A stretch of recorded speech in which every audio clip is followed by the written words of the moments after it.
জনতা পাৰ্টিৰ বিপুল বিজয়ৰ পিছত আজি ৰাভা হাছং স্বায়ত্তশাসিত পৰিষদে শপত বাক্য পাঠ কৰিলে। মই শ্ৰী টংকেশ্বৰ ৰাভা আৰু তেখেতৰ সতীৰ্থসকলক অসমবাসী ৰাইজৰ হৈ পুনৰ এবাৰ উষ্ণ অভিনন্দন যাচিছোঁ আৰু প্ৰতিশ্ৰুতি দিছোঁ যে অসম চৰকাৰ আৰু ৰাভা হাছং স্বায়ত্তশাসিত পৰিষদে আমি যৌথভাৱে কাম কৰিম, একেলগে কাম কৰিম, যাতে ৰাভা হাছং অঞ্চলটোক অসমৰ ভিতৰতে এটা বিকশিত আৰু প্ৰগতিৰে ভৰা অঞ্চললৈ আমি ৰূপান্তৰ কৰিব পাৰোঁ। পুনৰ এবাৰ ৰাভা হাছংবাসী ৰাইজক তেওঁলোকৰ সমৰ্থন, সহযোগিতা আৰু আশীৰ্বাদৰ বাবে ভাৰতীয় জনতা পাৰ্টি, ৰাভা হাছং যৌথ সংগ্ৰাম সমিতি আৰু সামগ্ৰিকভাৱে অসমবাসী ৰাইজৰ হৈ মই অভিনন্দন জনাইছোঁ। মই তেনেকুৱা কোৱা নাই, মই কৈছোঁ যে ত্ৰিপাক্ষিক আলোচনা হ'ব লাগে। গৃহমন্ত্ৰী অমিত শ্বাহ ডাঙৰীয়াৰ লগত এখন ত্ৰিপাক্ষিক আলোচনাৰ আমি ব্যৱস্থা কৰিম আৰু ত্ৰিপাক্ষিক আলোচনাতে কথাবিলাক আজিলৈকে কেতিয়াও আলোচনা হোৱা নাই কেন্দ্ৰীয় চৰকাৰৰ লগত। প্ৰথমবাৰ কেন্দ্ৰীয় চৰকাৰৰ লগত আলোচনা হ'ব, ৰাভা লোকসকলে তেওঁলোকৰ মনৰ বেদনাৰ কথা বুজাব আৰু ভাৰত চৰকাৰে উপযুক্ত সিদ্ধান্ত ল'ব। আমি মাজত মধ্যস্থতাৰ কাম কৰিম ভাৰত চৰকাৰ আৰু ৰাভা জনগোষ্ঠীৰ লোকসকলৰ মাজত।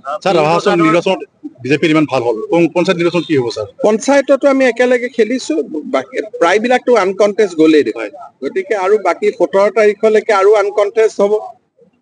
আৰু বিভিন্ন নিৰ্দলীয় প্ৰাৰ্থীসকলকো মই অনুৰোধ কৰিম যে আপোনালোকেও প্ৰত্যাহাৰ কৰি লওক। কংগ্ৰেছৰ প্ৰাৰ্থীসকলে প্ৰত্যাহাৰ কৰিব নালাগে, সেইটো আমি কণ্টেষ্ট কৰিম। কিন্তু যদি আমাক বেয়া পাই কোনোবা নিৰ্দলীয় প্ৰাৰ্থী উঠিছে, তেওঁলোককো মই অনুৰোধ কৰিম যে আপোনালোকেও যাতে মনোনয়ন প্ৰত্যাহাৰ কৰে।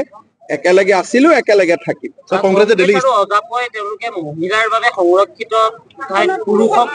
চাওক, এই পাৰ্টিবিলাক চিনচিয়াৰ নহয়, চিৰিয়াছ নহয়। আজি ৰাজ্যৰ কাৰণে আমি যিমানবিলাক কাম কৰি আছো, কংগ্ৰেছেতো কেতিয়াবাই কৰিব পাৰিলেহেঁতেন। আজি আপোনালোকে চাওক, এই ৰাভা হাছং স্বায়ত্তশাসিত পৰিষদৰ শপত বাক্য হৈছে, আৰম্ভণিটো মোৰ আপোনাৰ দেশে দিয়া হৈছে। এই সৰু কামটো কংগ্ৰেছেও কৰিব নোৱাৰিলেহেঁতেন। গতিকে তেওঁলোকৰ কোনো চিনচিয়াৰিটিটো ক'তো নায়েই। তেওঁলোকে মাত্ৰ এই কেণ্ডিডেটৰ পৰা টকা, সেই কেণ্ডিডেটৰ পৰা টকা, সেইটোতে ব্যস্ত আছে। যি কৰে কৰক, খালি এটাই কথা, আমাৰ ষ্টাৰ কেম্পেইনাৰ আমাৰ অসমতে আছে আৰু আমিও মাতো দিল্লীৰ পৰা, কিন্তু পঞ্চায়তত আমি নামাতো, আমি বিধানসভাত মাতো। এখন জিলাত এখন মিটিং। যদি মই 21 তাৰিখৰ পৰা কেম্পেইন কৰিম, এখন জিলাত এখন মিটিং। ক'ৰবাত যদি ডাঙৰ জিলা, ক'ৰবাত সময় ওলাই দুখন বেলেগ কথা, কিন্তু একেবাৰে জিলা পৰিষদত গৈ মিটিং নকৰোঁ। জিলা ভিত্তিত ক'ৰবাত 2-3টা সমষ্টি লগাই এখন এনেকে মিটিং কৰিম, কাৰণ সময় খুব কম। গতিকে কাৰণ বিহুৰ কেইদিনটো প্ৰচাৰ কৰিলে মানুহে বেয়া পাব। ছাৰ, বিহুৰ বতৰত সংগঠনে বিলোপ লৈ প্ৰটেষ্ট হৈছে লখিমপুৰ, শিলচৰ।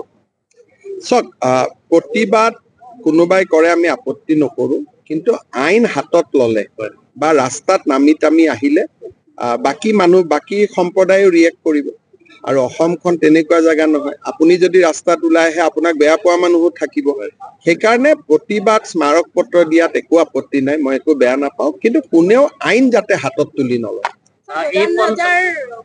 দদান ৰজাৰ যেনেকে আমি লাচিত বৰফুকনৰ প্ৰতিমূৰ্তি নিৰ্মাণ কৰিছো, মোৰ মনত এটা ইচ্ছা আছে যে অসমত যিসকলে মোগলক আক্ৰমণ কৰিছিল বা সেই সময়ত যি মুছলমানসকলে অসমক দখল কৰিব চেষ্টা কৰিছিলে, পিঠুৱে বাধা দিছিল, কনচেং বৰপাত্ৰ গোহাঁয়ে পৰাজিত কৰিছিল মোগলক, তুৰ্বকক।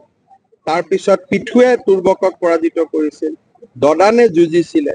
এই গোটেই জাতীয় বীৰসকলৰ ধুনীয়া ধুনীয়া প্ৰতিমূৰ্তি আমি যেনেকে যোৰহাটত হৈছে, তেনেকে একোটা অঞ্চলত সতী সাধনীৰ আমি নিৰ্মাণ কৰিম।